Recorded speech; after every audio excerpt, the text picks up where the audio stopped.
West ইন্ডিজের বিপক্ষে দ্বিতীয় ওয়ানডেটা বাংলাদেশের জন্য ছিল do or die match. Series বাঁচাতে তো বটেই, সরাসরি ওয়ানডে বিশ্বকাপের টিকিট নিশ্চিতের আশা বাঁচিয়ে রাখতেও জয় ছাড়া দ্বিতীয় কোনো পথ খোলা ছিল না জ্যোতিদের সামনে। শেষ পর্যন্ত সেই আশা বাঁচিয়ে রেখেছে বাংলাদেশ। ওয়ার্নার পার্কে টস হেরে ব্যাট করতে নেমে অধিনায়ক নিগার সুলতানা জ্যোতি ছাড়া ক্যারিবীয় বোলারদের সামনে সুবিধা করতে পারেননি বাংলাদেশের ব্যাটাররা। নিয়মিত বিরতিতে উইকেট হারায় সফরকারীরা। ৪৮ ওভার ৫ বলে ১৮৪ রানে অল আউট হয় টাইগ্রেসরা। সর্বোচ্চ ৬৮ রান করেন অধিনায়ক জ্যোতি।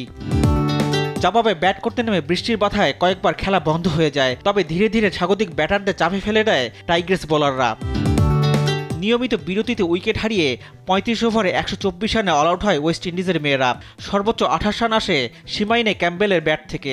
টাইগ্রেস বোলার নাহিদা আক্তার ৩টি এবং মারুফা আক্তার, রাবেয়া খান এবং ফাহিমা খাতুন সবাই ২টি করে উইকেট নেন।